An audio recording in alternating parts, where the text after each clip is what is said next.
ಯಾರೊಬ್ಬ ಕಬ್ನಳ್ಳಿ ಅಂತ ಗ್ರಾಮದಲ್ಲಿ ಬಹಳ ಜಿಪುಣ. ಅವನ ಬೆಲೆ ಕೊಡ್ತಿದ್ದ ಹಣಕ್ಕೆ ಮಾತ್ರ, ಸಂಬಂಧಕ್ಕಲ್ಲ, ದೈವಕ್ಕಲ್ಲ, ಗುರು ಹಿರಿಯರಿಗಲ್ಲ, ಗೆಳೆತನಕ್ಕಲ್ಲ, ದುಡ್ಡಷ್ಟು ಅವನ ಜೀವನ. ಯಾವಾಗಲೂ ಹಣ ಹಣ ಅನ್ನುವ ಪುಣ್ಯಾತ್ಮ. ಸಂಪಾದನೆ ಇಲ್ಲದೆ ಹೋದ್ರೆ ಬಹಳ ಕಷ್ಟ ಜೀವನ ಅಂತ. 3 ಜನ ಗಂಡು ಮಕ್ಕಳು ಎಲ್ಲ ಹೇಳೋರು, ಏನೆಯ ಸತ್ತೂರ್ ಮುಖ ನೋಡು, ಯಾರ್ದೋ ಮದುವೆ ಭಾಗವಹಿಸುವುದಿಲ್ಲ, ನೀನೇ ಸರಿಯಾದ ದುಡ್ಡು ಸಂಪಾದನೆ ಮಾಡೋನು, ಯಾಕಿಂಗ ಆಡ್ತೀಯೋ? ದುಡ್ಡಿದ್ರೆ ಕಣೆಯ ಜೀವನ. ಸತ್ ಮನುಷ್ಯ ನಾನು ನೋಡ್ಬಿಟ್ರೆ ಮ್ಯಾಕ್ ಎದ್ಬಿಟ್ಟಾನ, ನಾನು ನೋಡದೆ ಇರೋ ಆಯ್ತದೆ, ಹೋಯ್ತಾನ ಅವನು.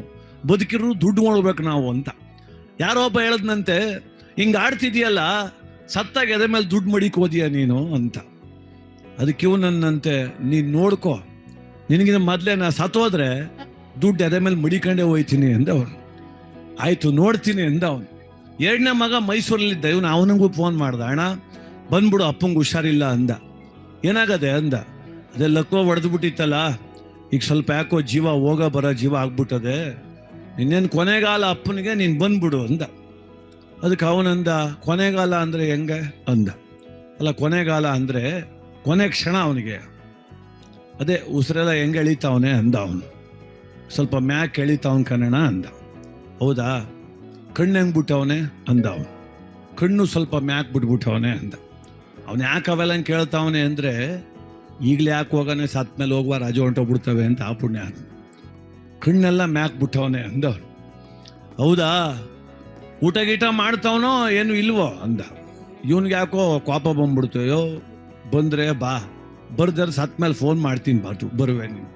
ಅಲ್ಲ, ಅಪ್ಪಂಗೆ ಹುಷಾರಿಲ್ಲ ಬಾ ಅಂತ ನಾನಂದ್ರೆ ಕಣ್ಣು ಹೆಂಗೆ ಬಿಟ್ಟವನೆ, ಕಾಲು ಹೆಂಗೆ ಎಳಿತಾನೆ ಅಂತ ಕೇಳ್ತೀಯಲ್ಲ ನೀನು. ಬರ್ತೀನಿ ಬಿಡಪ್ಪ, ಕೋಪ ಮಾಡ್ಕೋಬೇಡ ನೀನು. ತಮ್ಮನ ಬೈಕಂಬ ಬಂದವ. ಅವನು ಯೋಚನೆ ಮಾಡ್ದ, ಅಂತಿಮ ಕ್ಷಣ ನಮ್ಮ ಅಪ್ಪನಿಗೆ ಉಸಿರು ಎಳೀತಾ ಇದೆ. ಇನ್ನೇನೊಂದು ಬದುಕಿದ್ರೆ ಇವತ್ತು ಸಂಜೆ ಅಥವಾ ನಾಳೆ ಬೆಳಗ್ಗೆ ಸಾಯ್ತಾನೆ.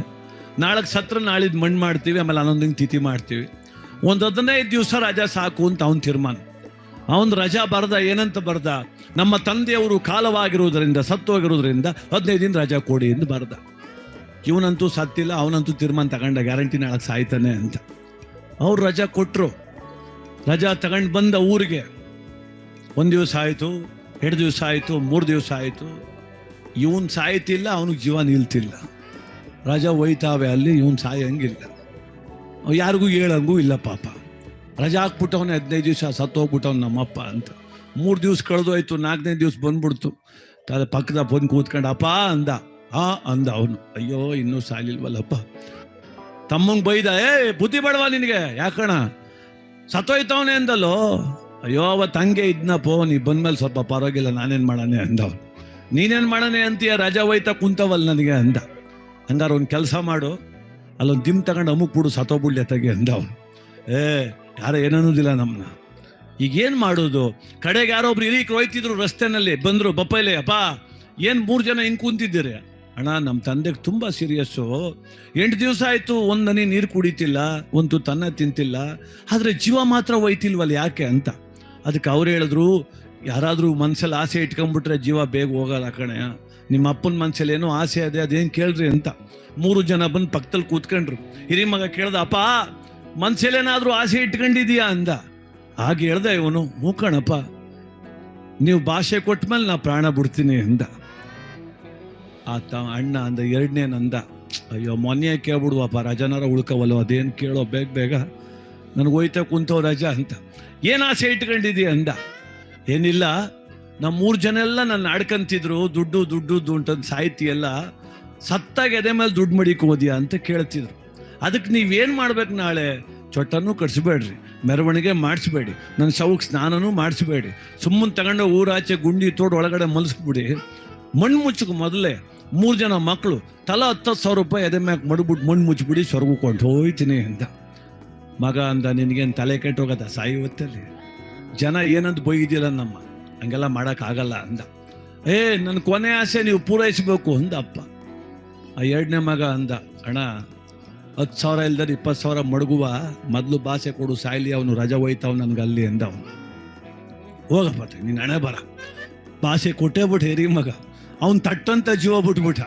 ಜನ ಎಲ್ಲ ಸೇರ್ಕೊಂಡ್ಬಿಟ್ಟು ಊರವರು, ಎತ್ಕೊಡ್ರಪ್ಪ ಸ್ನಾನ ಮಾಡಿಸಿ, ಎಲ್ಲ ಮಾಡಿ ಅಂತವ್ರೆ. ಒಂದು ನಿಮಿಷ ಕಣ್ರಪ್ಪ, ಅಣ್ಣ ಬಂದ, ಅಣ್ಣ ಒಂದು ನಿಮಿಷ, ಹಂಗೆಲ್ಲ ಮಾಡೋದು ಬೇಡ. ಯಾಕೆ ಅಂದರೆ ನಮ್ಮ ಅಪ್ಪ ಭಾಷೆ ತಗೊಂಡು ನಮ್ಮ ಹತ್ರ ಅವೆಲ್ಲ ಮಾಡೋದಿಲ್ಲ ನಾವು. ಅವನ ಎದೆ ಮೇಲೆ ದುಡ್ಡು ಮಡಗಬೇಕು. ಆ ಊರ ಯಜಮಾನ್ರಂದ್ರು ಸಾಯಿ ಹೊತ್ತಲ್ಲಿ ತಲೆ ಕೆಟ್ಟೋಗ ಅವ್ನು ಮಾತಾಡೋನೆ, ನೀವು ಹಂಗೆಲ್ಲ ಮಾಡಬಾರ್ದು, ನಮ್ಮೂರ್ಲಿ ಏನು ಸಂಸ್ಕಾರ ಆದಂಗೆ ಮಾಡ್ರಿ ಅಂತ. ಇಲ್ಲ ನಮ್ಮ ಅಪ್ಪ ಹೇಳ್ದಂಗೆ ಮಾಡ್ತೀವಿ ಅಂದವನು. ಮಾಡಿ ನಿಮ್ಮ ಇಷ್ಟ ಬಂದ ಮಾಡ್ಕೊಳ್ಳಿ. ದುಡ್ಡು ಇಟ್ಟಿರ ನೀವು? ಹಿರಿ ಮಗ ಅಂದ, ನಾನು ಇಡ್ತೀನಿ ದುಡ್ಡು ಅಂದ. ಕಿರಿಯೋನಂದ, ನಮ್ಮ ಮಣ್ಣು ಇಟ್ಮೇಲೆ ನಾನು ಇಡ್ತೀನಿ ಅಂದ. ಈ ಮಧ್ಯದವನು ಇದ್ನಲ್ಲ ಅವ್ನು ಕೇಳಿದ್ರು, ನೀನು ಅಂದರು. ಅದೇ ಒತ್ಕ ನಡೀರಿ, ಟೈಮ್ ಅದೇ, ಯೋಚನೆ ಮಾಡುವ, ನಮ್ಮ ಹೆಂಗಸು ಬರಲಿ, ಒಂದು ಮಾತು ಕೇಳ್ಕೊಂಬರ್ತೀನಿ ಅಂದ ಅವನು. ಒತ್ಕ ಬಂದರು. ಊರ ಆಚೆ ಗುಂಡಿ ತೋಡೊಳಗೆ ಮನಗ್ಸವ್ರೆ, ಮಡಗ್ರಪ್ಪ 10,000, ಹಿರಿಯೋನು 10,000 ಮಡಗ್ದ, ಕಿರಿಯೋನು 10,000 ಮಡಗ್ದ. ಎಲ್ಲ ಅವನು ಮಧ್ಯದವನು. ಅಲ್ಲಿ ನೋಡ್ತಾರೆ, ಅಲ್ಲೂ ಇಲ್ಲ, ಎಲ್ಲಿ ನೋಡ್ತಾರೆ, ಇಲ್ಲೂ ಇಲ್ಲ, ಎಲ್ಲಿ ನೋಡಿದ್ರು ಇಲ್ಲ. ಫೋನ್ ಮಾಡಪ್ಪ ಅಂದರು, ಸ್ವಿಚ್ ಆಫ್ ಮಾಡ್ಕೊಂಬಿಟ್ಟವನೆ. ಅರ್ಧ ಗಂಟೆ ಕಾದ್ರೆ ಎಲ್ಲರೂ ದುಡ್ಡು ಮಡಗಬೇಕಾಯ್ತು ಅಂತ ಓಡ್ಬಿಟ್ಟವನೆ. ಮುಚ್ಚರಪ್ಪ ಮಣ್ಣು, ನಾವೇನು ಮಾಡೋಕ್ಕಾಗಲ್ಲ ಅಂದ್ರು. ಇನ್ನೇನು ಮಣ್ಣು ಮುಚ್ಚಬೇಕು, ಅಲ್ಲಿ ಸ್ಕೂಟ್ರ್ ನಿಲ್ಲಿಸ್ಬಿಟ್ಟು ಓಡ್ ಬತ್ತಾವ. ನಿಲ್ಸ್ರಪ್ಪೋ ಅಂದ ಪಾಪ. ಬತ್ತಾವನಿರ್ರೆ, ದುಡ್ಡು ತರಕ್ಕೆ ಹೋಗಿದ್ದ ಅಂತ ಕಾಣಿಸುತ್ತೆ. ಬಂದು ಅಪ್ಪನ ಕಾಲದಲ್ಲಿ ನಿಂತ್ಕೊಂಡು ನಿಂತ್ಕೊಂಡು ಕಾಲು ಪಕ್ಕ, ದಯಮಾಡಿ ಸಂಸಪ್ಪ, ನಿನ್ನ ಮಗನ ಹುಟ್ಟಿನ ಋಣ ತೀರ್ಸೋದು ಎಷ್ಟು ಕಷ್ಟ ಅಂತ ಇವತ್ತು ಗೊತ್ತಾಯ್ತು ನನಗೆ. ನೀನು ಕೇಳಿದೆ ಅಲ್ಲ 10,000 ಇಟ್ಬಿಡಿ ಎದೆ ಮೇಲೆ ಅಂತ. ನಾನು ಮನೇನು ಬರುವಾಗ ದುಡ್ಡು ತಂದಿರಲಿಲ್ಲ, ಬ್ಯಾಂಕಲ್ಲಿ ತರುವ ಅಂತ ಹೋಗಿದ್ದೆ ಕಣಪ್ಪ. ನಾನು ಹೋಗೋಷ್ಟಲ್ಲ ಅವ್ರು ಬಾಗಿಲು ಹಚ್ಕೊಂಡು ಹೊಂಟೋಗವ್ರೆ ಕಣಪ್ಪ. ಆದರೆ ನಾನು ನಿಂಗೆ ಮೋಸ ಮಾಡೋದಿಲ್ಲ, ಅದಕ್ಕೆ ಚೆಕ್ ಬರ್ಕ ಬಂದಿವ್ನು ಕಣಪ್ಪ, ಅದನ್ನೇ ಮಡಗ್ತೀನಿ. ನೀನು ಡ್ರಾ ಮಾಡಿಸ್ಕೊಂಡು ಖರ್ಚು ಮಾಡ್ಕೊಂಡು ಎತ್ತಗಾರ ಹೋಗು ಅಂದ. ಪಕ್ಕದಲ್ಲಿ ಕೂತಿದ್ದವ್ರು ಅಂದ್ಕೊಂಡ್ರು, ಅವನು ಯಾವಾಗಪ್ಪ ಚೆಕ್ ತಗೊಂಡು ಡ್ರಾ ಮಾಡ್ಸೋಕೆ ಹೋದಾನು. ಅಪ್ಪಂಗೆ ತಕ್ಕ ಮಗ ಇವನು ಹುಟ್ಟವ್ನು ನೋಡಪ್ಪ ಈ ಊರಲ್ಲಿ ಅಂತ. ಆಮೇಲೆ ಅಂತಾನೆ, ಅಪ್ಪ ಇನ್ನೊಂದು ಮಾತು ಶ್ರಮಿಸ್ಬೇಕು ಕಣಪ್ಪ, ಆತ್ರಕ್ಕೆ ಬರಿಬೇಕಾದ್ರೆ ಕೈ ಮಿಸ್ಟೇಕ್ ಆಗ್ಬಿಡ್ತು, ಎಲ್ಲಿ ಮಣ್ಣು ಮುಚ್ಚಿಬಿಡ್ತಾರೋ ಅನ್ನೋ ಬೈಕ್ಕೆ 10,000 ಅಂತ ಬರೀ ಬದಲು 30,000 ಅಂತ ಬರೆದ್ಬಿಟ್ಟಿವ್ನು ಕಣಪ್ಪ. ಹೆಂಗೂ ನಮ್ಮ ಅಣ್ಣನು ತಮ್ಮನು 10,000 ಮಡಗವ್ರೆ, ಅದು ಎತ್ಕೊಂಡು ಇದು ಮಡಗ್ತೀನಿ ಕಣಪ್ಪ, ಸರು ಆಯ್ತದೆ ಅಂತ. ಮಡಗಿದ್ದು 20 ಜೋಬ್ ಮಡಿಕೊಂಡು 30,000 ಚೆಕ್ಕ ಮಡಗಿಸ್ಬಿಟ್ಟು ಮಣ್ಣ ಮ್ಯಾಲೆ ಮುಚ್ಚಿಬಿಟ್ಟು ಮನೆ ಹಚ್ಕಟ್ಟಕ್ಕೆ ಸೇರ್ಕೊಂಬಿಟ್ರು. ಅವ್ರ ಅಪ್ಪಂಗೆ ತಿಥೂ ಇಲ್ಲ, 30,000 ದುಡ್ಡು ಇಲ್ಲ. ಅವನ ಅಪೇಕ್ಷೆ ಪಟ್ಟಿದ್ದ ಅವ್ನಿಗೆ ಸಿಗಲಿಲ್ಲ. ಯಾಕೆ ಅಂದರೆ ಅವನು ಶವವಾಗಿದ್ದ. ಅಂದರೆ ಬದುಕಿರೋ ತನಕ ನಮ್ಮ ಆಸೆಗಳು ಕೆಲವು ಪೂರೈಸ್ಕೋಬೋದೇನೋ ನಾವು, ಆದರೆ ಮೃತಪಟ್ಟ ಮೇಲೆ ನನ್ನ ಸಂಸ್ಕಾರ ಹೆಂಗಾಗ್ತದೆ? ಇಷ್ಟೇ ಜನ ಬರ್ತಾರೆ, ಇಷ್ಟು ಜನ ಕಣ್ಣೀರು ಹಾಕ್ತಾರೆ, ಇಂಥವ್ರು ಬಂದು ಶ್ರಾದ್ದದ ದಿವಸ ಅನ್ನ ತಿಂತಾರೆ. ಅದು ಯಾವುದು ನರಸಮ್ಮನಿಗೆ ಗೊತ್ತಿಲ್ಲ. ಕರೋನಾ ಸಂದರ್ಭ ಬಂದಾಗ ಕೋಟಿ ಕೋಟಿ ಕೋಟಿ ಹಣ ಇಟ್ಟವರೆಲ್ಲ ಬೀದಿ ಶವಗಳಾಗೋದು. ಸಂಸ್ಕಾರ ಮಾಡಲಿಲ್ಲ ಅವರಿಗೆ. 4 ಜನ ಪಕ್ಕದಲ್ಲಿ ಹೋಗ್ಲಿಲ್ಲ, ಎತ್ತ ಮಗ ಹೋಗ್ಲಿಲ್ಲ, ಕಟ್ಕೊಂಡು ಮಡದಿ ಹೋಗ್ಲಿಲ್ಲ. ಅದಕ್ಕೆ ಲಲಾಟ ಲಿಖಿತ ಅಂತ.